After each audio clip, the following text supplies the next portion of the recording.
All right. We will call the meeting to order. There's no members of the public here.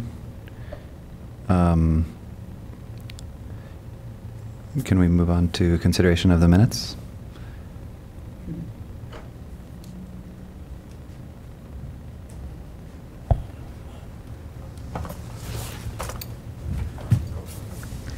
I'll motion to approve. I'll second. All in favor? Aye. Aye. Awesome. All right, moving on to considering the RFQ response for the artist mentor for the bus stop bench project. Okay, well, I don't have my dates with me, but we did put out a request for qualifications. I want to say it was early July, with the end of July deadline for an artist mentor who would work with the committee and also work with a to-be-selected emerging artists to create a bus stop bench at a bus stop in the South District neighborhood. We had one application come in by a very venerable artist, Hani El-Khadi. Hani's history, as you might have gleaned from the application materials in the packet, involves a lot of work with student populations in mural work and such. The one thing Hani doesn't have, though, is any experience in construction or very much experience in three-dimensional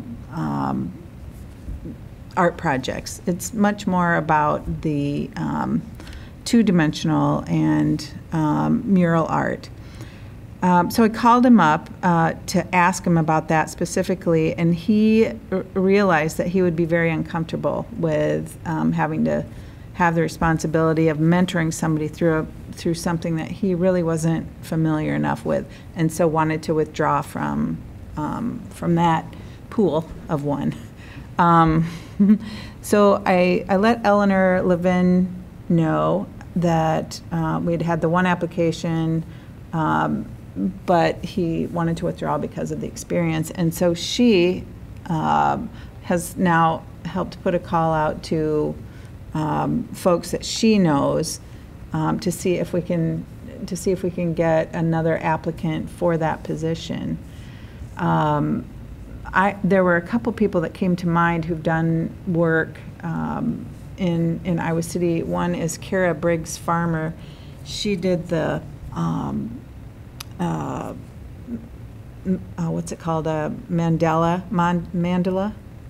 Oh, the mandala. Mandala, and these neat sculptural pieces out of metal that are in the James McPherson Park off 7th Avenue. Really good at construction, at least with metal. And I have a feeling that she could be a good artist mentor if needed. But I'll get back with Eleanor and find out if she's had any responses. But if we don't get this artist mentor thing figured out fairly soon, we may need to revisit what that project looks like, I think. And whether that's doing a request for proposals by artists who aren't necessarily emerging or not, that's, I guess, to be decided. And we can let the South District neighborhood help guide us in that. But that's where we are today. Sounds good. So I guess one option, if there's no interest in people being mentors, is to just kind of expand the RFP to artists to actually just do the project with no mentor. Yeah. But it would kind of it would be less about new artists, but more about people who could do it themselves without mentorship. Yeah. Okay. So the next item is the Black Hawk Mini Park project. Okay, so if you'll recall at our last meeting, Dawson had shown us where he was with the design for the interpretive plaque that'll go in the Black Hawk Mini Park, and he did not have this level of design completed yet. He wanted us to see this. He said he had only a couple of details yet to improve upon this, but this is basically the final design. Then I worked with the city attorney's office because one of the other aspects of this project is that, as you'll recall, we budgeted $5,000 for this in the beginning. Dawson got off to a little bit of a rough start, or slow start, I should say, but has done yeoman's work now. But we offered to help in a way by securing the manufacture of this interpretive plaque, leaving the design to him, but having it manufactured by another third party. We got an estimate for the manufacture of that plaque, came in just short of $3,500, which eats a huge chunk out of a $5,000 budget. So in working with our legal department, in wanting to get an agreement going with Dawson, because he had already done so much work and we had already pretty much indicated that he was going to get at least the first third of the $5,000. We wrote up an agreement that I've highlighted the main parts here, just for your understanding, because it is it's a little wonky. So these are just parts of that agreement that he has signed, and the city manager has also signed now. But essentially, it says he does get that payment for $1,667, and that the committee will approve his final design, which you had just seen on the screen before this. It memorializes that we had discussed the option of having a third-party sign company rather than the artist fabricate that sign for approximately $3,500. And that it's important that he understood this, and he did, that without an increase in the budget of $5,000, the artist would only be compensated the $1,667. And that the committee was going to consider an increase in the budget for the project at this meeting here. The second, I think, meaty part of this is that, and which he agreed to, that without an increase in the budget approved by the committee, the artist agrees and acknowledges that he will only get the $1,667. So it was, in a sense, a leap of faith on his part to sign that and realize he may only get the $1,667, but as was brought up by Anita at our last meeting, it makes a lot of sense that the artist be compensated at least as much as the cost of the manufacture of the sign is. So I've sort of drawn this out in math here the way I see it, and it's just exactly how I explained with the original budget. ASI, the manufacturer's estimate at $3,400, leaving only $1,598, which is less than the $1,667. It's another part of the wonky math here. So that means that if we add another $1,804 to the total project costs, then Dawson's fee would be equal to what the sign production ends up being, for a total project cost of $6,804. And what I would recommend is that we increase the budget to $1,804 out of this fiscal '23 budget we're going to be talking about yet this afternoon. That's my recommendation. Now you guys can discuss and determine. Well, I think that's really positive. I think that seems really fair, and especially with this part 2 of the project, so that breaks it down pretty nicely in terms of the requests being made of Dawson, and I know he's very excited about following up on the biographical and historical information. Yeah, I did leave out about how part 2, the part for $1,804 would work. We'd amend this agreement that you saw highlighted to include $1,804 and part 2, which would be to write up the history of the Black Hawk Mini Park and the biography of Black Hawk. Get that proofed and reviewed by other knowledgeable people in those fields, and we'll incorporate that into our website, which would then be accessible through a QR code on the plaque itself. So there's some meat to part 2. I know also, oh God, sorry. I know also that there is Melody Jorvac is the adult services librarian at ICPL who does local history. And Marcia had shared, I believe they already have a web page for Black Hawk Mini Park in some regards. So not saying that part 2 is irrelevant, but that there's a local history infrastructure already that Dawson and we can kind of plug into versus having to reinvent the wheel ourselves. So I think that's really exciting, and I think there are multiple interested parties in this project. Yeah. I think Dawson will be very excited about it. I think he really is a very inclusive person and enjoys that collaborative element. So I think he'll enjoy that. Not to do financial gymnastics, but I know last meeting you had mentioned like really trying to like get rid, like we have for a negative history of a lot of funds carryover.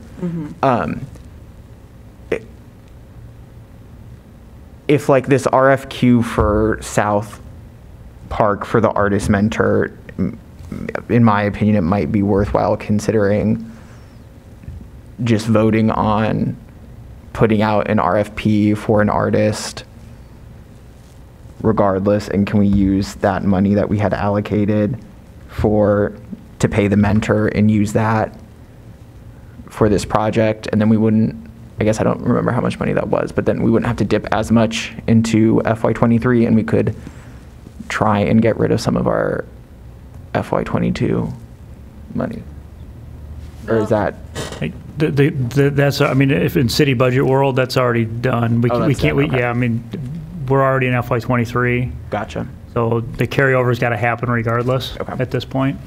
And the South District knows that we said, okay, we've got 12,000 for you, and Right. probably wouldn't Oh, okay. be cool with us taking, it would have been 2,000 for the mentor. Okay. And also, the idea with that project is that there was a mentor and an emerging artist, and if we're just going with a established public artist, they would expect a larger fee. Yeah, so we would just put it all together for them, I think. Are there any concerns with adding $1,804 to this project out of next year's, or out of FY23's budget?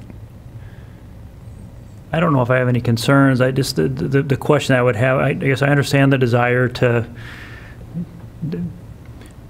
try to match, you know, the efforts that are there, but I mean, isn't what it's going to be as far as manufactured out of, isn't that part of the art? And isn't that something that should have been thought through in regards to, or I mean, I don't know if the $5,000 budget that was there, that was, you know, that we had thought through on this, if that was just a shot in the dark, or was it an expectation that an artist would bring back a product to us that was met the budget, you know? And in this case, it was a decision to go with ASI to do the manufacturing of it. But I don't know if I have any issues in regards to increasing the budget. It's just I think the budget was optimistic to begin with. You know, and I think too, the thing you know that you always really have to be cognizant about with public art is safety, American Disability, you know, Act. Sure. You really have to have all those compliances, and also the experience of the artist in working in this realm, which, you know, I think it's great that we're trying to encourage more local artists to come forward and do this kind of, you know, it becomes like this larger engagement with, you know, rather than, you know, importing public artists from around the country. To have our own artists participate is really important. But then I think there is going to be this, again, you know, it just sounds like, great, that's a lot of money, and I'll build this space, and I'll do all this, and it's like, it's a lot of work. I had kind of wondered the same thing. It's like, but to your point, the original budget didn't allow much outside of fabrication costs, whether he was fabricating it or ASI is fabricating it. There's not a lot left over for, you know, his time. But it would have been nice to kind of have that feedback right up front rather than like this. But I don't disagree that adding a little more to it makes it feel more fair and for the time he has put into it. So. I think inflation too during the period of the project has impacted the price of anything signage-wise that we've got it for any other projects. So Julie had indicated she was okay with the increase to it as well. Great.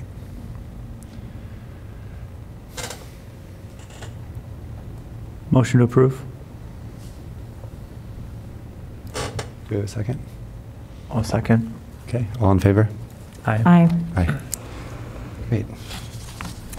Thanks for working through that, Wendy. Yeah, that was legal gymnastics to get that written right away. All right. The next and last item on the agenda is the FY23 budget. Okay, so I've got up on the screen here an active spreadsheet so we can plug numbers in everywhere, but I kind of wanted to start, if you don't mind, if we could start at the bottom, where we have had a line for $2,000 in FY23, which was not spent. We had it brought to our attention that one of the sculptures in the Peninsula Park could be just on the east side of the bridge that goes across the river at Iowa River Power Company. I should go back to my slideshow. Is in disrepair. It's this sculpture here called Simple Flight. This is on the left, the picture of it probably about 10 years ago, and on the left, 10 years ago, on the right is fairly current.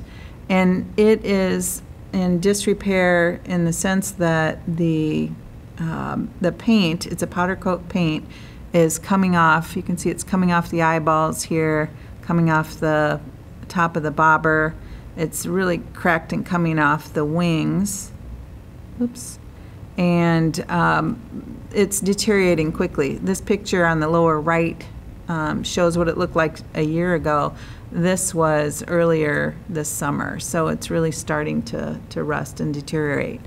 I talked with the man David Dennis, who did who was a partner in getting the Snelson refurbished and replaced down at Riverfront Crossings. He's done a lot of work for the U of I, and he came up with an estimate of $3,850 for, as you can see, this bullet list of items to take it down, fix it, basically sandblast it, and repaint it in a powder coat way and replace it. He then came back and said we could probably lower that by $500 if the city could come in with a forklift and skid loader and a driver to help, and that would get it down to $3,350. So you can't just go back and paint these powder coated sculptures here. It will involve this sort of higher effort to get it refurbished. I guess the decision would be, do we want to go forward with that, or do we want to de-accession it from the collection? It's 10 years old. It was done by Jason, I don't have his name on here right now. And he and the artist, I was not able to find contact information for him and he's no longer responsible to come back and maintain it. At this point, it's our responsibility. So my recommendation would be to put at least $3,350 in our maintenance budget and commission the repair of this piece to be done. We also have, if I can switch back to the budget page, one of the bookmarks, those fiberglass sculptures that is just outside where UAY and the transit office is on Iowa Avenue, is also in pretty bad disrepair. I'm kind of going out of order here. Let me get there. This is what that looked like yesterday. It looks like it's been kicked in, hit with all kinds of different things. Is, you know, in disrepair in a number of different ways, with framing that may have been added after it was built in the first place to hold it together. And then that framing, as you can see on the spine of the book, coming off. This was a gift to the city from Susan Craig, the then director of the Iowa City Public Library. So there is also that to consider.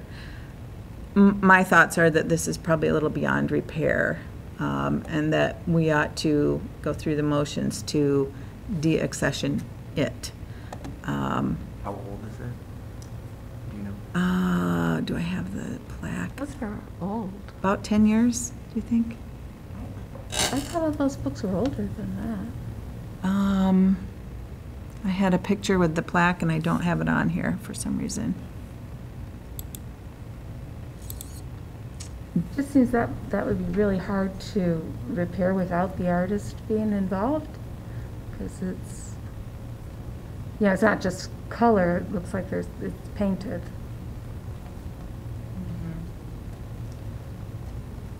We don't have to make a decision on this right now. I'm trying to make a point about we do need to pay attention to our maintenance line, and we have the Simple Flight piece, and then another piece which is at the entrance to the Sycamore Greenway near Grantwood School. It's it's 2 vertical mosaic tile posts on either side of the entry to it. And the artist was Jill Harper, who, along with some students, she's an art teacher, did these mosaics several years ago as well. And it's in need of some repair, but she estimates that $400 would take care of that. The main problems are here on these seams, as you can see across the middle, and on some of them down near the bottom. We actually did have a resident from the neighborhood call up, alarmed last winter that pieces were falling off, and they wanted us to do something about it. So I think at least those 2 pieces should be considered in the maintenance budget. We've had more than one member of the public ask about that one, I know, through Parks and Rec. So I know people know of it and are, viewing it on a regular basis to know that it had some minor repair needs. And the $400, is that the artist would do that themselves? Yeah. Okay. I know that, we just decommissioned the other mosaic art piece near the dog park. I just worry that if, is there any precautions that, as part of this maintenance, that they could, make sure that it's not, more of them aren't kind of spalling off? It just feels like a clear coat or some protective. Yeah, let's Feels see, like did I? ongoing battle. Like the difference with this piece, though, is it sets up higher. So the benches that we had in the park, that was the issue. There was maintenance and equipment hitting it. This, it's probably more people going by and touching it. Yeah, And it's probably a little freeze thaw too. I and it would could be. think. Yeah, Getting yep, in. Yep. Yeah. That's what I was worried For sure. about. Yeah. And they don't quite have the safety Of people kind of sitting on it. concern of like, it's a bench, you could cut yourself. I mean, I guess you could if you vigorously rubbed, the mosaic Right. in its current form, but. So you don't really have any concerns about ongoing No, I think- maintenance, just, yeah. okay. Yeah, I agree that both of those definitely seem like we should take the necessary steps to repair them. And yeah, probably decommission or what's the word you used? I hate the word de-accession. Session. What is a better word? It does, it's sad, but it does seem like that one is pretty, it would be quite a project to restore. And I looked in our operations manual about how we determine to do that, and there isn't anything that would provide guidance when, you know, a beloved former library director has purchased the piece, and do we consult her first? How does she feel about it? I'm not sure about that or not. I would consult her. I would let her know that it's beyond repair. I just think that's a courtesy to a donor. Yeah. Yeah, I agree. Okay, so I've added 3,500, what was it, $30 in for the simple flight repair by David Dennis, the 400 for the mosaic tile replacement, 0 for the bookmark. Well, is there some cost associated with removing it? And Oh, that's a good question. and also along those same lines, is the city willing to provide the forklift and labor to help with the simple flight repair like was requested? Well, I'll put a plug in for Parks and Rec. They, I don't know if they'd be willing to do that, but they just did an amazing job helping us get several of the 8 new sculptures installed this last week. It's possible. I'm going to tell you, you're not really actually saving $500 by doing that, because you've got staff time and equipment time in that, so you're probably not saving much, but it is possible. Saving it from the public art budget. Saving it from public art budget, yeah. With the simple flight repairs, and this is more of a lack of knowledge on my part, you know, 10 years that powder coating has lasted, that seems reasonable. Is there anything that with this new powder coating that would happen if there would be another protective coating that could go on top of that?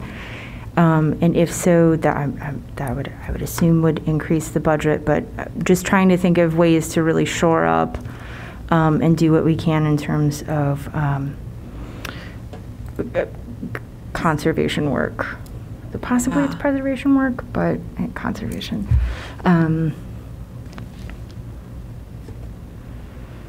He doesn't talk about any coating over the powder coating.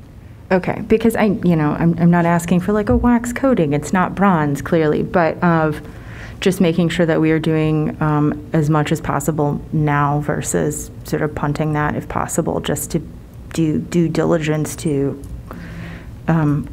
the care of public art that is in our care. I don't know if this was originally included, but it looks like he's adding a polyethylene buffer between the sculpture and the concrete base, which is, moisture coming up through the concrete, getting to the steel is some of how the steel underneath started resting and having the paint peel off. But so I imagine that would help. I don't know about I've never heard of a additional coating over powder coating. I haven't either, but We can ask if It's going that's... to a different location? Which? Oh, the flight, it's going to the Thornberry off-leash? Oh, that's what he called it, but it's near the dog park. Oh, yeah, I know, okay. Yeah, it wouldn't, I think it's easier to describe on the east, as on being on the east end of the IRP bridge. Another thing I think would be helpful, if you can notice in the picture that the vegetation has really sort of encroached upon the space around the piece, and it might be nice to kind of trim back some of the vegetation so you don't feel like you're having to get into the woods to... The plaque is currently gone too. You can see in the photo, the It's newest back. photo. We Or is it back? installed a plaque. Well, and that's also like a sort of a conservation issue of cutting that vegetation back too. If you're, hey, it's dripping water, it's doing, I mean, it's going to get wet anyway if it's in a downpour, but again, of doing that for both aesthetic and sort of conservation purposes would be really swell. We might be able to use the same skid steer to lift it off and do some of the removal of the vegetation at the same time, so. Oh. Might be able to do it all kind of in one swoop. Ooh. Planning a work day at the same time. I like that. Okay, good.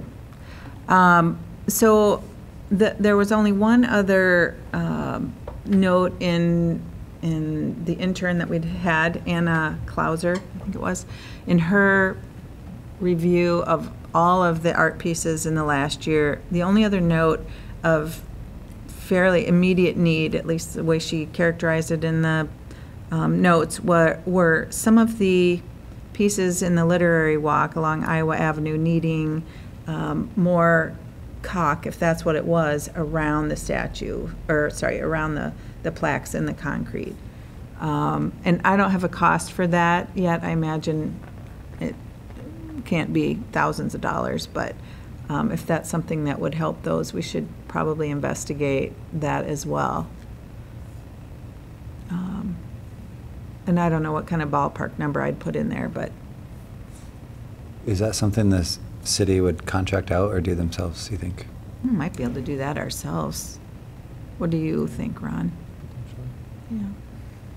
We could see what, Look at it. Brock, take a look at it.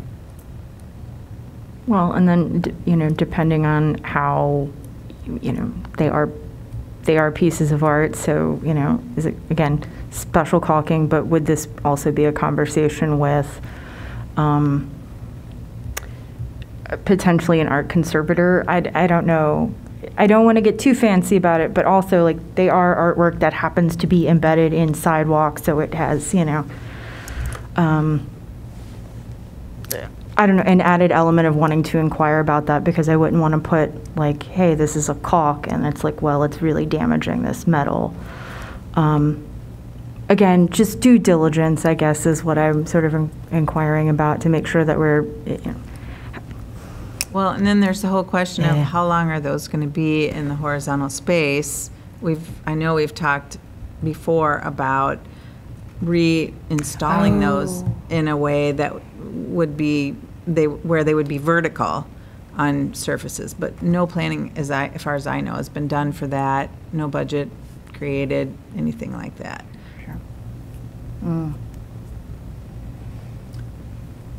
Where is that request coming from to move them out of the sidewalk and into a vertical surface? Do you know? I couldn't tell you where that came from. I've heard that we've discussed it before, but I just don't remember why we would. I mean, I think It's a big cost. I think if you go up and look at the installation today, you'll realize. I mean, there's just what's happening is the freeze thaw process. Water is getting underneath them, and it's just spalling the concrete around them, and then you get into a scenario where snow removal ends up hooking them and doing some other things. So I think that's the idea behind trying to remove them out of that space and to a different space. But yeah, I mean, so it's just kind of been the maintenance piece of it. well, there is also kind of a safety issue too. I don't know. I mean, clearly Well, the people aren't, but slipperiness. I've personally slipped. I've not fallen, but I've also I been, have fallen I'm sort on of one. spooked about them and avoid, So maybe would we consider as kind of an investigation of this, engage someone to tell us whether or not, re-caulking or sealing around them would help, and if so, how much that would cost, versus get a price to, or start, or if they say like, no, it's not worth doing that, we should make a plan to get them out of the sidewalk and. But I think can't just take 'em out of That's the a bigger plan. That's a way- That's a way bigger plan, Yeah. because when you look at that, it changes the streetscapes, It is. completely. Yeah. And so I think that's a bigger discussion. It would probably be a capital project that would be doing that. Okay. It also That's good to feels like a public input kind of, Right. I don't know, people really like that literary walk. I Mhm. don't know if they'd want it as a literary wall. Mm. So I guess, I remember that I think it was like a budget number at one point was huge, but it's good to know it'd be more of a capital project. So I think maybe it's just the first step is to find out who would do it and if, you know, what it would take, if that would actually help prevent water from getting under there more, and The how small long- an estimate project of how of- long it would expand their lifespan or something. Yeah, the small resealing. Does that seem reasonable? I just have two comments really quickly. I pulled up our art management plan, and the section on maintenance and conservation is really just definitions more so than a plan, not to insult the work of people before us. I mean, so this like continued funding, I think, should be this idea of like when we plan for this, I think we need to do a better job of considering like future maintenance needs. My second comment, as we talk about the Lit Walk, is that like something like the Iowa City UNESCO City of Literature group with its like 30-person advisory board and full-time staff of its own, like how much of the Lit Walk is our responsibility and how much of the Lit Walk is UNESCO City of Literature responsibility? I think the Lit Walk was put in before the UNESCO City of Literature organization was established here, It was one of the first public art. like Projects, wasn't it? 2004 is what I want to say. Do you remember, Ron? That would have been 2001, 2, probably. And the City of Yeah. Literature was established in '08. Yeah, I mean, I'm not certain how the UNESCO piece would tie into the actual artwork there. But I do think it goes into that really squishy sort of bringing more people in, but that sort of, you know, public comment sort of component of it. Maybe it's just chatting with them, you know. That would need to happen. It was a city-driven streetscape project. That's true. That's true. It was, yeah, between the University of Iowa and City of Iowa City. It's a I joint get- project. But Yeah, I guess my question was just like in terms of money, like there seem to be some like really big picture groups invested in this project and would love to see financial investment from those big city groups in the conservation and upkeep of said project. So this is a money-making scheme then, Dominic? Not money making, but just like, No, I see what you're saying, yeah. Someone else's budget. 'Cause it seems like for the city's purposes, they wouldn't want to do anything until those sidewalks needed replacement, you know, and it was part of that kind of ongoing budget. And then the conversation of, do we re-embed these, or is there another public site that might be better served with these, you know, if there's a building going up or something, I don't know. What's the life of that sidewalk, Ron? Depends on if you're on the plaques or not. Right, I mean, I mean, there's other maintenance needs that are in the corridor, so I think it's just a matter of, you know, at what point, you know, do you make that decision, right? You know, whether it's the trees or, you know, whatever, I mean, there's other issues within that corridor, so. But I do imagine it would probably be a joint venture again between the city and the university. That would be probably the way that would move forward. Yeah. You know, and in regards to the maintenance idea, you know, one of the things that we're going through now with city infrastructure is asset management, and I think as we delve into that further and get that platform established, I think we can then bring the public art, you know, as an infrastructure piece into that to plan better for those maintenance items as they come up, and know when 10 years is up and we should maybe look at painting this instead of, oh, I was out there looking at it yesterday and yeah, it really needs to be painted. Yeah. or even just think like if we like budget, I mean, I don't know if we've like accessioned a piece since I've been on the council, but like when we do like the budget to include like layaway funds or some sort of like investment pool for ongoing maintenance. I mean, yeah, that's something that we talked about. I feel like maybe when we were putting the strategic plan together, that Yeah. new permanent work have a maintenance plan as part of the submission, you know, with an estimate of, you know, what would need to be done. I don't know if we've required that from anyone yet, but I don't think. we haven't really had any long-term sculpture stuff come in since then. I guess our plaque in Blackhawk Mini Park. Right. It's kind of, yeah. That's a Yeah, good those- example, though. Those do get like, they can get fogged over from weather and they look funky. I mean, I think the pieces that we've done have been more protected, you know, they've been interior pieces, not nearly, you know, other than the sculpture pads, which is revolving, so there's really not a maintenance piece that goes along with that. Or is there? Because of all the bolts Yeah, going. other than, figuring out how you do the next year, so, they're not riddled with holes in the top, but, yeah. Nobody's piece matched up with any from last year, and, yeah, they were all different.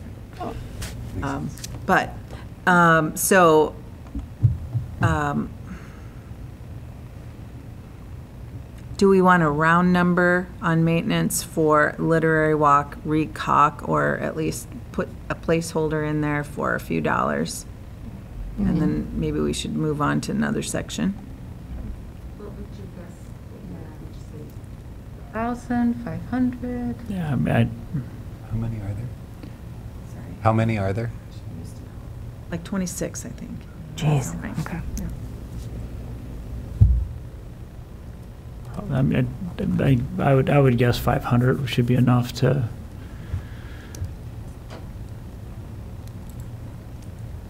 But what if we need swanky caulk, Ron? Caulk, well, then probably be 1,000.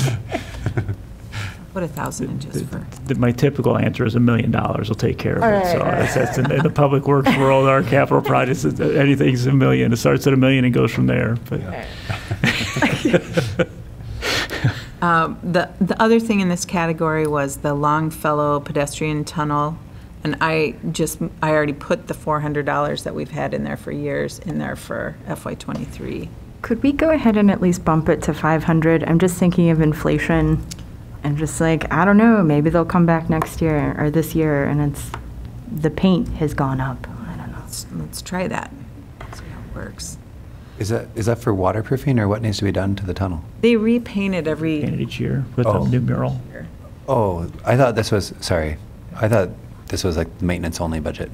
No. That's just for the This is the tunnel. other This is budget. Got it. the other piece, yeah. Yep, makes sense. Just side note, on the Lit Walk website, it says there's 49 riders. An additional 39 are recognized in the second phase of the project. Does that sound right, Good. 49? Altogether. Second phase. I wonder if that includes the stamped pieces, like how they have it just. Might include the stamp, yeah. The ribbon that goes down the sidewalk. With the Pedmol tunnel, we re-prep that every time it's painted, so it typically wouldn't last much longer than that time frame that it's on, just because of the location of it. There's water that drips kind of constantly, so we do the best we can to get it prepped, but it's a challenge always. Okay. Depends on what time of year, what the rain's doing, all of that. Shall we move to the top of the page then? So the sculpture showcase has 8 pads now, and we have been budgeting or paying $1,500 honoraria to sculptors for each piece they put up. So I was assuming we would do the same for the coming year and put $12,000 in for that. I put a little question mark in here for Ron as much as anybody, because engineering built the pads these are on, and now with the second year's worth of holes in at least the first 5, we may need to think about a way to preserve those. And one way, the artist Skip Willis, who has 3 sculptures up this year, said that I want to say it was Ottumwa, they have the concrete pads like we do, then they have a 3/8 inch slab of steel that's up on little risers of its own, almost making a table, into which the sculptures are drilled. So that metal ends up getting the holes in it and not the concrete below. So you replace the metal every year? Or Not every year, But apparently it's more durable, I guess, and drilling into that saves the concrete below. Do you have any thoughts on that, Ron? I think that makes sense. I mean, we could price it out, but so then, because kind of the way it works now, at least I assume, they threaded, they use ready rod into the, drilled holes in the concrete, epoxied ready rod in, and we just cut those, we just cut those off. So now you have, whatever's left of that connector, and now you've drilled new holes for the next round. You just would drill holes and make those connections. Sometimes the holes would be able to be used, sometimes not, but you at least would have a platform where you can actually work on both sides of it, where with the concrete the way it is now, it's just drilled right in to the product itself. So I think it would make sense. Got any idea on what we should budget for something like I that? have no idea. Okay. All right.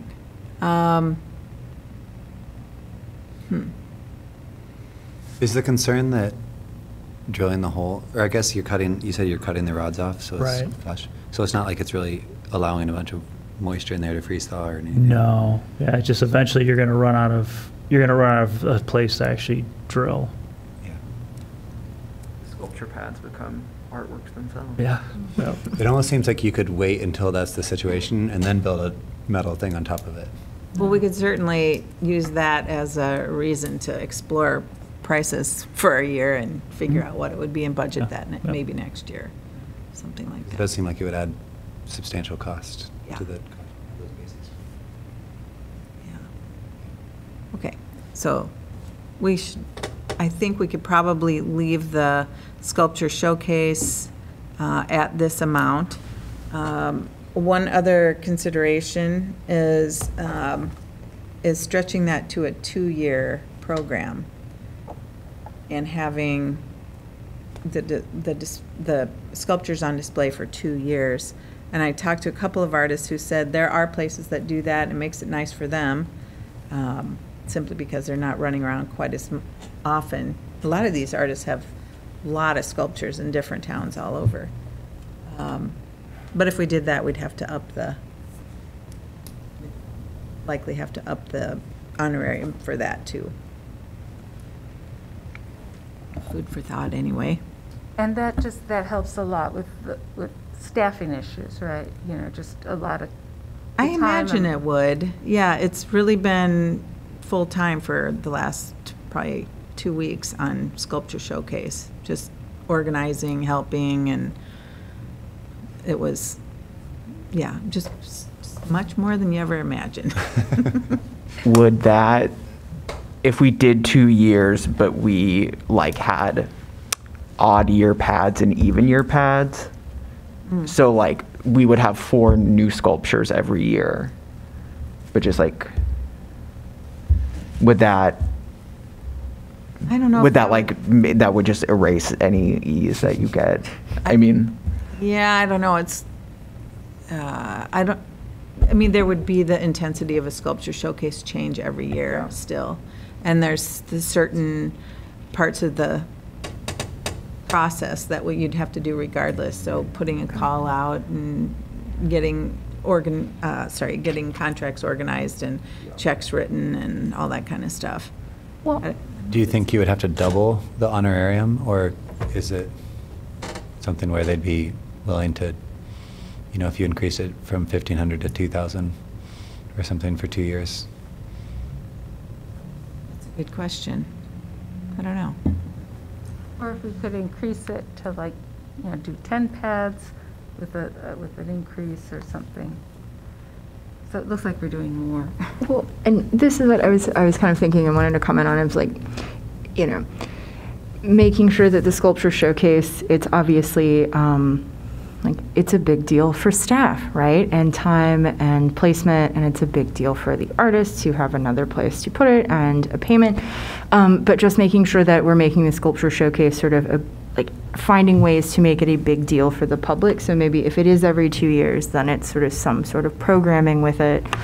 I don't know what that looks like, but of making it, I don't want it to seem stagnant, right? So how does it seem like we're doing more and then sort of adding to that program in different ways? Because if they are going to sit there 2 years and it's a 2-year exhibition, essentially, I don't want to just like, oh, sculpture's been there for 2 years. I'm sick of looking at it when I jog, like we'll jog on by. But how do we make it sort of a thing for the public as well, and sort of, if this is a program in a way that we are investing in regularly, figuring out how to have more pomp and circumstance perhaps with it. Yeah.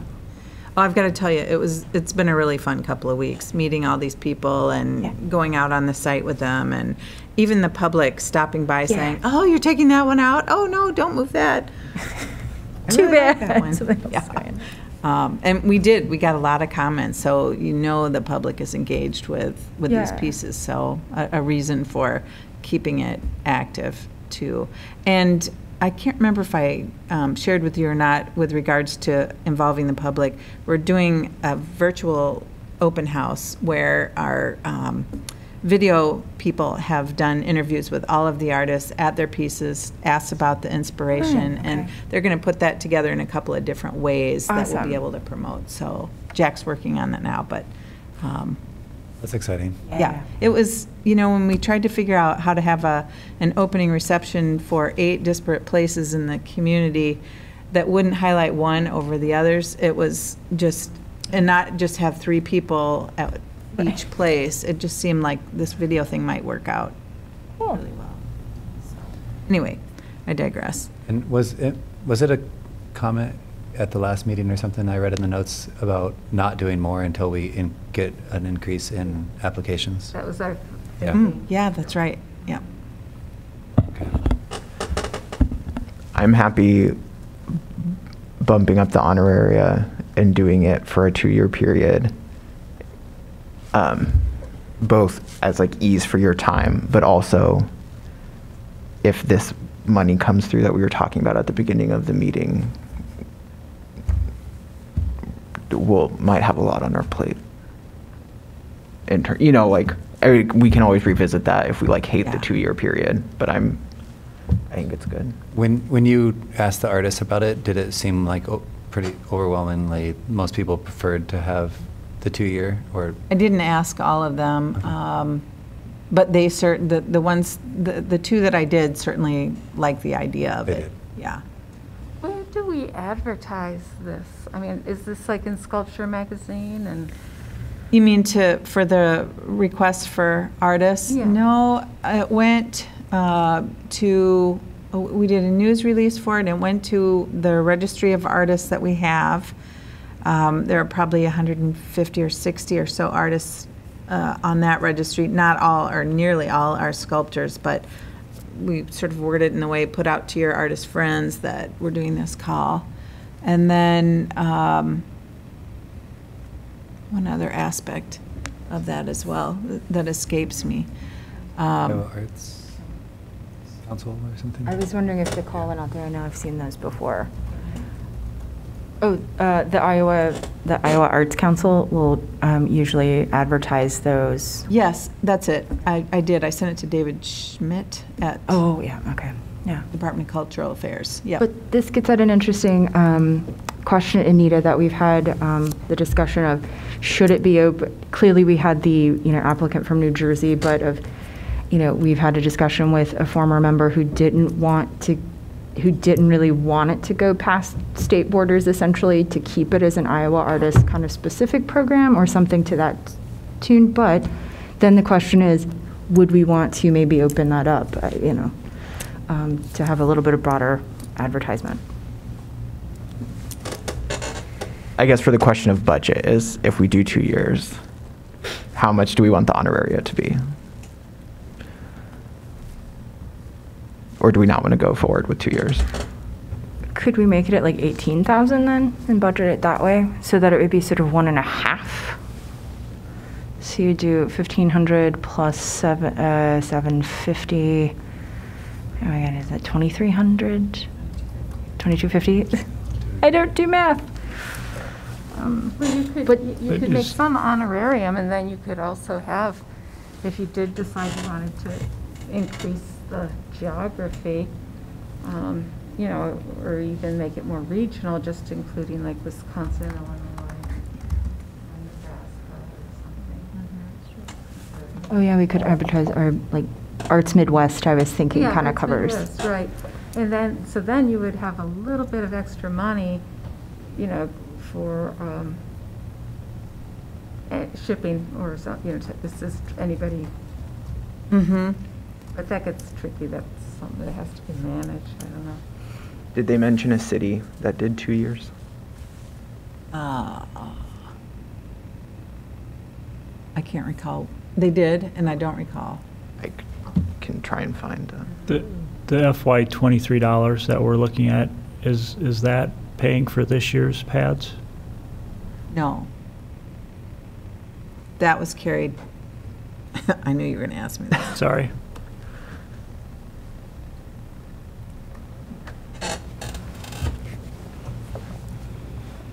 No, I have to look, Ron. Okay. Because it all happens right at the, Right, it happens right at the end of the fiscal year. Right. And yeah, so I just didn't know if, how that carries forward and if this discussion would be for the actual FY '24 budget or if it would be the FY '23 as far as the 2-year discussion. oh, that's right. Okay. I had to carry over the the last payment from last year's into this year to pay last year's, those. Okay. Does that make sense? The Yep. FY '22. These guys, this year's, have been, the new ones have been paid their first 2/3 out of FY '23 already. Mm-hmm. Kenosha, oh, Well, Yes. I was going to say, so it'd be hard, right now, we'd have, if we were to change the way we do 1 or 2 years, it would be hard to do it with this set of artists. We'd have to Right. wait till. It would be the next, it'd be the F20. next call, right? Yeah, yeah. So it might be something to consider for next year. Yes. oh, okay. Is there a problem with paying the artists 24? 20, Or paying them 3,000 honorariums? To me, it just feels like less value for the money than, you know, you can get 2 sculptures for the exact same cost as 1 sculpture for hmm. the public bang for your buck of seeing a change. And it's more staff time and everything, but as far as the public's perspective, it feels like less. And also for the artists, you know, because a lot of that cost is going for their time to come and install it and pick it up. So that's still the same cost. It's just longer between it. I'm just wondering if, So- you know, you would entice a larger, bigger pool with Larger honorarium. You know, like Yeah. that would make it kind of. I see what you're saying. Exciting. That's, I mean, I think that's kind of a philosophical issue that has come up in multiple forms, I guess, since I've been on the committee. And it's like, well, what kind of outlook do we want, you know? So I'm intrigued, Anita, that's all I'm saying. It's like, it's part of this ongoing larger conversation that has come up. And you could also budget it so the artist was paid each year, you know, it was, True. so they're not gonna, you know, that helps them with their taxes, but it also, you know, because they don't have that piece and they're, you know, they can't sell it, they can't move it. I was just going to say Keller, Texas has 2-year sculpture pads and they pay $1,500. Kenosha, Wisconsin pays $2,000 for 2 years.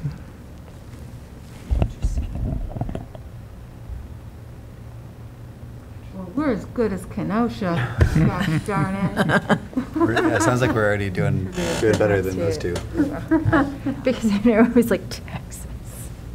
And I don't want you to think that I don't have enough time to do this. I certainly do, and I enjoy it. It's a good thing, and whoever comes after me feels the same way about it. So I'm not pushing for less activity. No, but I think it's a really interesting thing to think about, just with staffing and it being housed with Marcia, who was in neighborhoods, and now it's housed with you in economic development, and that seems like a different set of responsibilities and a different sort of headspace and whatnot, and things to legitimately consider, I think, with this. But And I wonder with some of the staffing, if there couldn't be a partnering with the university to have, for museum studies or, some kind of a student apprenticed kind of, thing that could happen through, there's the, the center, I don't know if it's the Center Office of Outreach and Engagement, right. but also they're always looking for opportunities for undergraduate staff, research, real life opportunities. So it would seem like, a summer intern could be a very cool thing. Right. Yeah, that would have been very helpful for at least this installation couple of weeks that we've just had. Well, and again, I think there's just a whole lot of value, as Anita was saying, of having that opportunity for a student, but then also having Wendy have help with that. But then we'd have to budget for that too, I think. That is true. That is true. So, Well, that's why I'm saying partnering with the university, because the university might be able to assist with that too. And so Nick Benson would be a good person to talk to. yep. Leslie as well. Leslie Feener. Oh, yeah. She's over there. So. Nick interned for me years ago here. Yep, small Well, world. look what good it did him. See, now he's all fancy and in charge of stuff. Okay. Do we need to make a decision on 1 versus 2 years currently? I don't think we do for the budget, actually. I think that could be a programmatic thing that we discuss later, Okay. because they'll be getting what they're getting for this year, and we can decide if we want to expand or extend the display program at another meeting, maybe move on to, but that's your call. Strong feelings about it?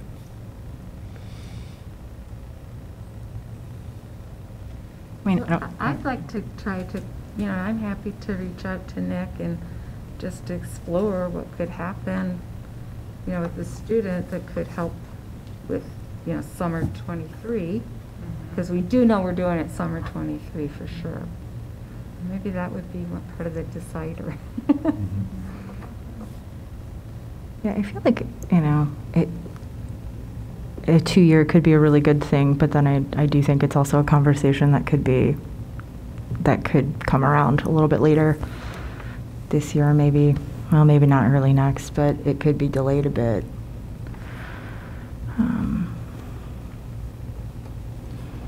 Because if we did 2 years, the number wouldn't change for FY23. It would change for FY24. Yeah, Okay. that's the way I imagine it. And then what would be sort of the time frame on, what would ideally be the time frame for you in terms of having that sort of decision made before we get going with FY24? Well, I think I'd want to address it sooner than later. Sure, okay, With the call for artists for Yeah. summer of Yep. 23. Right. okay. So then could we, well, I don't know what Nick's timeframe or your timeframe would be, but could we do we have to put a motion to wait to have Anita talk to Nick Benson / the Community Engagement Office and then talk about it? Or can that happen casually? I think it can happen casually. Yeah. Yeah. Have I it on mean- the agenda for next month or Yeah. something. I You mean, could reach out to Nick too, because you would have an idea of hours that would be beneficial, what you're thinking of, what the role would be.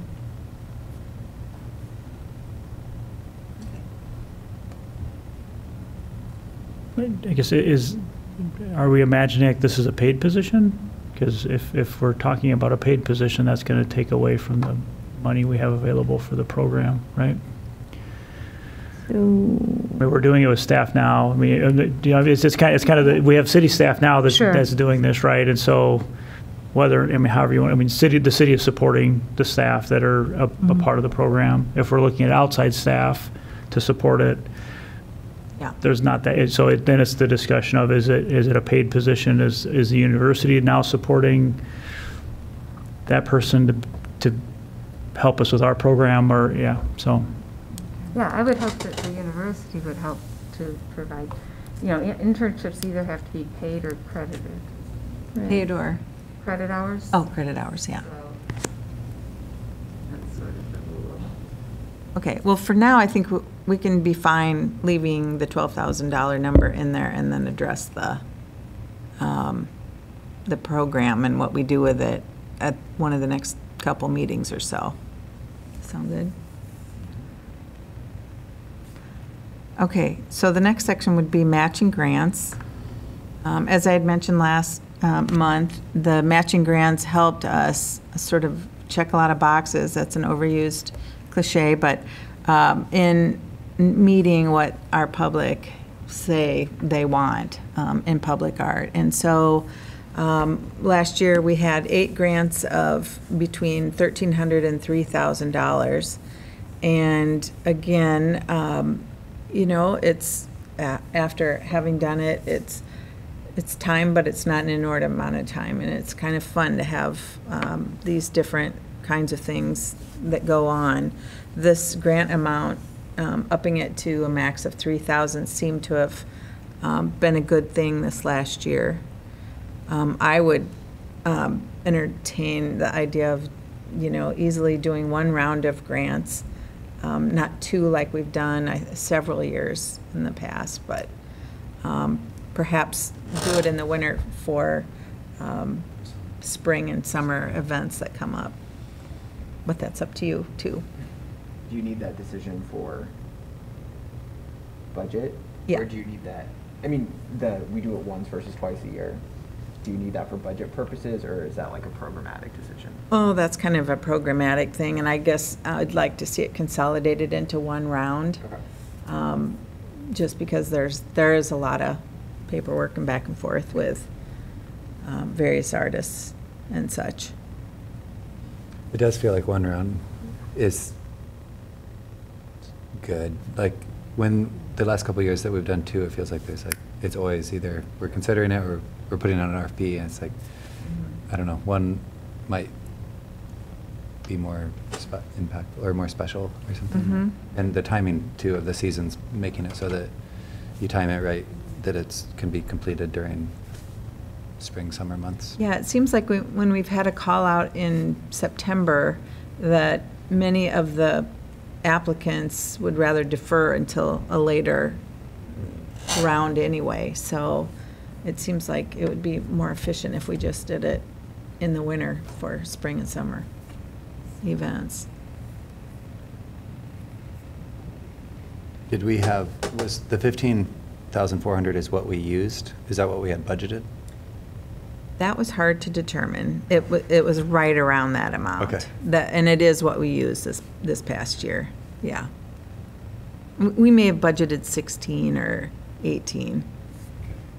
I'm not sure. I'm just curious if there's, I agree, I remember looking at the submissions and what was requested, that it felt like bumping it from, what was it, 25 to 3,000 or something did help.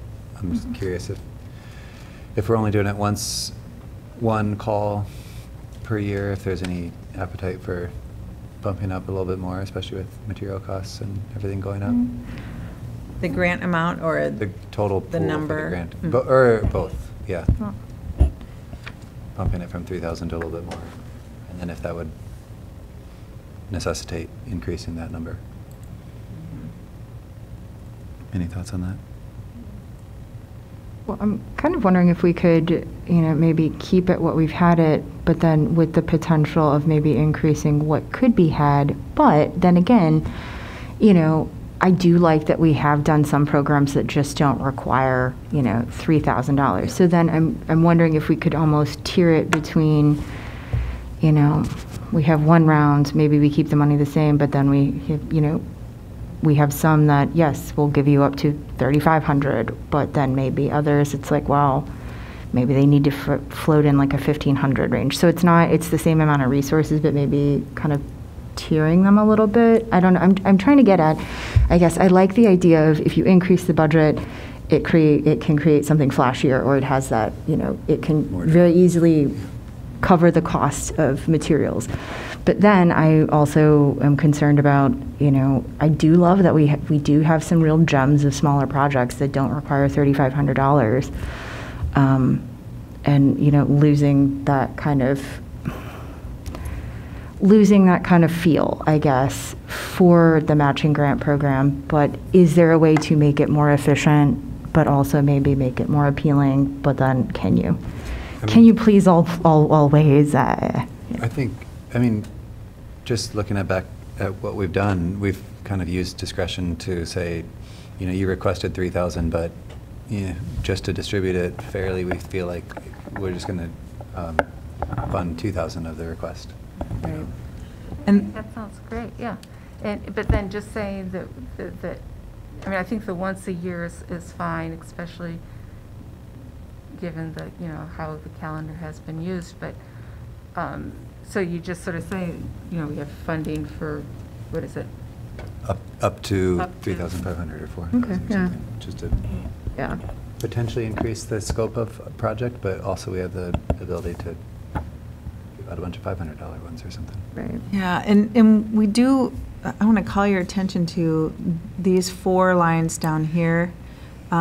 They were put into the budget as a direct sort of response to a survey that was done that resulted in the community wanting these 4 things: community/participatory art, performing art, functional art/bus stop benches, and unexpected art as separate programs, basically. And I would contend that those needs are being met by the matching grant program, and thus some of what would have been budgeted for something that wasn't figured out necessarily could go into matching grants and expand the dollars, and improve the dollars in there, and then just not have those separate lines this year. And that makes sense. And then I'd also have to say, for some of these categories, maybe it would be, focusing on a fiscal year with, we do want to spend $5,000 on a functional art or bus stop project. And the rest of it does go into, here are all the things you can do with our community matching grant program. Do you want to do a participatory art? Do you need money for that? Performing art, unexpected art. Yeah, There you go. I like the idea of it being in the call, putting that language in the call and just having more money so that there's the option to just fund the really best ideas. And projects that come forward. Well, and then there is the real sort of practical question of, just because, you get a general, hey, that sounds like a fun thing to do, does that mean there's actually a real demand for it? If you have a participatory art project, will people come out and participate? Like Stephanie Miracle's parking spaces, where she had the QR codes in 8 different places, and it was a sound and written, spoken word kind of really participatory art, I thought. So. Yeah. And that's also, I would consider, unexpected in a certain way as well. But yeah, maybe we do just want to up that, up the matching grants, and then just be very specific about. Preference will be given to these categories. That sounds logical to me too, looking at what didn't get spent. But and I'm gonna have to step away. I have another meeting I have to present at. But Good luck. enjoy. I also agree with that, and it's hard, especially with these smaller amounts, like $2,000. Like, are we going to put out an RFP for participatory art for $2,000? It's like, Yeah. It's a grant size number anyway. right. But so it makes a lot of sense to me to lump that into. So if we did 16,000 plus This is 15 down here. And that's all carryover. No, it's not carryover. I'm just saying, It was never spent. right. Gotcha. And Oh, okay. it's not that those dollars can be spent, but we were looking at that as being a way to spend last year's dollars. Gotcha. And if we just put it into a matching grant category, let's just say we went to 30,000 instead. I That would think be that's so smart to do that because it's so much less work. Like, than having all these small things. Like here we have this big thing, and, we just work on that and figure that out. And It's also, I agree, it's also getting a little more bang for our buck too with being a matching grant, and you're getting a little more community participation with other people funding it in a lot of cases. That, if we bumped the matching grant program up to 30,000, that would bring the total that we've written into this budget now to 47,400, and we only have 50, so that wouldn't leave anything in the large project category. However, we have 3 large projects we're trying to get done from this past year. So I don't know if I'd feel too bad about that. With the Gateway mural coming up, and frankly, I've wondered if the Gateway mural shouldn't also have an increase in its budget, because 8,000 seems low. Maybe that's where another 2,000 go. Wasn't the idea there was the airport was going to fundraise? They're going to fundraise, right? And maybe they've gotten everything they need so far. But the 8, Well, I think we should reach out to the airport and find out what their schedule is on that, because I think, they bid the project to do the door, the door replacement, and they didn't award it because it came in over. So Oh, I don't know really? what their timeline is to actually have that project move forward for Okay. the actual door replacements. I hadn't heard that. Because I thought that's what we were waiting on, was the door issue, but Yeah. then, did they get delayed again? Yeah, yeah. do we need to put the funds for the Blackhawk piece in there? Oh, yeah, thanks. That was, That puts us, I think, in our 50. yeah, that gets us real close. Thanks for noticing that. Well, that leaves about $796. So maybe, Well, we also have to Maintenance. look into the removal of the bookmark mhm. project, which I can't imagine would not have cost. Look into it. Yeah. And, That would just be, that's just staff time. I wouldn't, I would, Okay. we can support that. I'm kind of,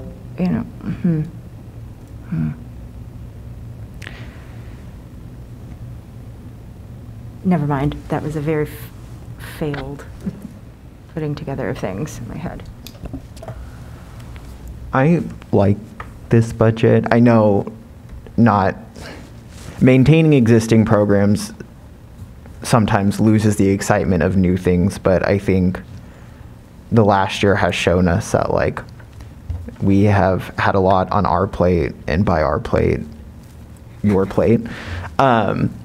We're not spending the money that we're budgeting in the timeframes that we expect it to, and we're also coming up with deferred maintenance costs. So for me, my lens for this next year is less is more and shoring up what we have. So I'm very comfortable with this budget. Yeah. And I'm excited about the matching grants because that puts money in the pockets of artists here, and that puts money back into the community here. So it's really operating in the way that I think we want this to be working. It's our most popular, Yeah. by far, Yeah. Yeah. popular program.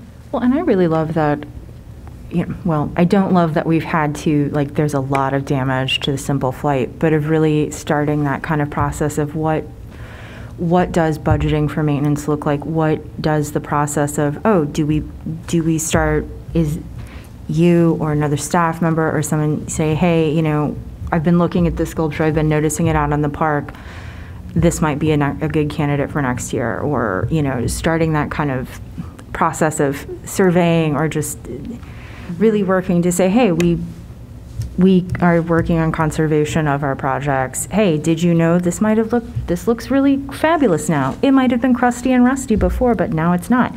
But of sort of calling attention to and really sort of caring and being stewards towards that art. I don't know. I think it'll be really interesting in my own sort of art historical nerdy way to see that process play out on a public art I agree. committee, I think you know. The stewardship of it, and, you know, and maybe the one piece, you know, that's going to be removed, had we maybe noticed in a more timely fashion, we could have been preventative, you know, so. So I think that's it's important.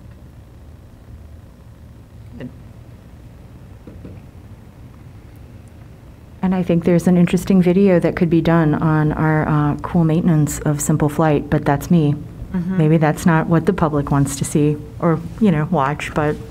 Well, David Dennis, the guy with the estimate, is a great documentarian. He must have given us 1,000 slides on the refurbishment of the Snelson, so I'm sure we'll have that. Okay, because now I'm like, oh, let me look at the slides.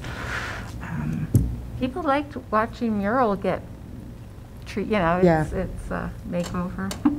So, of course, that was at the Getty, so I don't know. If it's good enough for the Getty, Yeah. it's good enough for Iowa City, so. Do we need to make it exactly 50? Or if we're 49 something, it's fine? I think we're good with this. Or do you just put like a category of miscellaneous for what's left over? I mean, we could make it. Petty cash. Just, Well, you could add 500 to the Gateway Airport mural, something, right? Or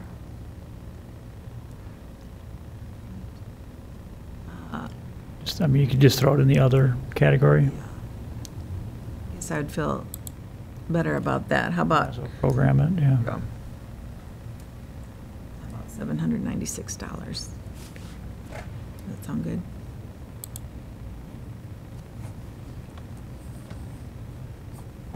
Can I motion to approve our fiscal year 23 budget?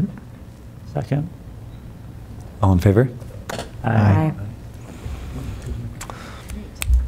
so I won't be here for the next 4 meetings. Whoa. I'm going to India, but I can try to do it online, but I had 50% success last time with that. I have a Fulbright. Oh, amazing. Congratulations. Yeah, congrats. Yeah. Wow. Are you teaching? Well, I'll do some workshops, but I'm making a video. Oh, great. On what's the subject? Printmaking in India. Oh, amazing. Awesome. Wow, that's so cool. Yeah, I don't know. Are we even set up to do have someone zoom in? We could, yeah. That would, Yeah. I could. That'd be great I'd if you really were like- able. Yeah. Yeah, well, it's the internet. Yeah. Yeah. I'm able, but I don't know. Sometimes it just isn't. It isn't with me. Because I did that, I was there last semester, and I did that with a lot of my committees. But like I said, I had a 50% success rate. I will not be going too close to Pakistan this time, so that was a problem. Okay. Okay. Do you need us to vote on de-accessioning the book? Probably. That would be a good idea. Yeah. Yeah. Okay. Do you want to make a motion?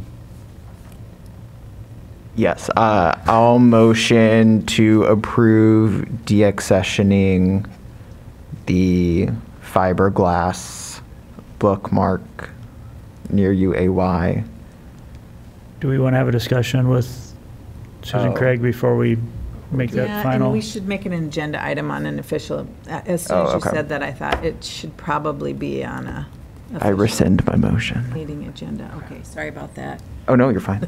I was going to say, my one, I mean, assuming she's okay with it, but like, when we deinstall it, it could be nice to like cut out pieces that are still intact and like donate them to the library if they wanted to hang them up in kind of a reconfigured something in honor of Susan, which, I mean, then we can be like, we didn't destroy it.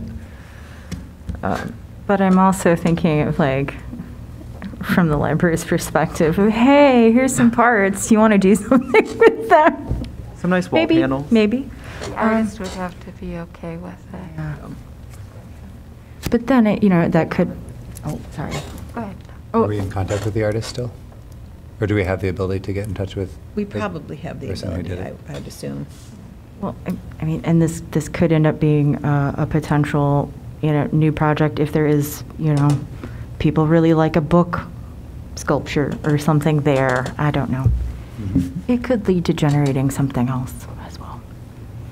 So it'll be on next month's agenda, so that the public's aware of. Yeah, and in the issue. meantime, I'll contact Susan and the artist and get their take on these things.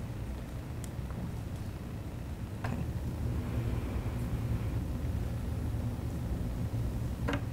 In the meantime, what's a better word for de-accession? Decommission? Decommission? I don't know. It's what just going to sit deaccession there and means yet. port and, rust and rot, but it's fine. It's decommissioned versus de-accessioned.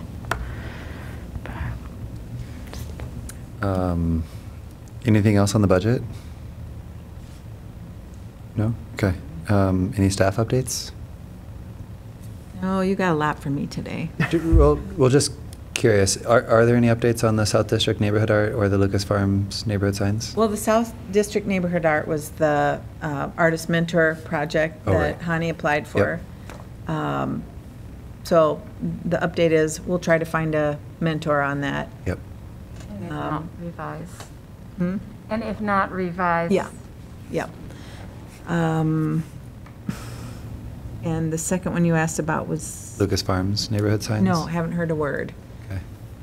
And the Kiwanis Park seating area, it looks like it's 2/3 done? Yeah, it's Oh, almost done. I think awesome. there, she's just still waiting for the very last part of the project, which is, when at last I talked to her, rolling this metal to fit the circular bench that's already poured. Okay. Is there a way to give a deadline to Lucas Farms? I'm not suggesting taking the money away, but building in a little more of a, hey, have you done this by this time? Oh, we can do that. I feel like it's been sitting there 2 years. Before the pandemic, I don't really know. Time is strange, but it just feels like this project will be fruitful. It just is really slow going. They need a deadline. I can, Yeah. I can reach out to him and say, the committee's wondering, we got lots of things to spend money on, and, yeah, Sounds good. I'll do that. I would really like to give them their money and have that done so we can think of other exciting things or get something out of the pipeline. Mhm. I need a feeling of a sense of accomplishment, that's all. I don't know. Definitely. I think that's it. Motion adjourned? Second. All in favor? Aye. I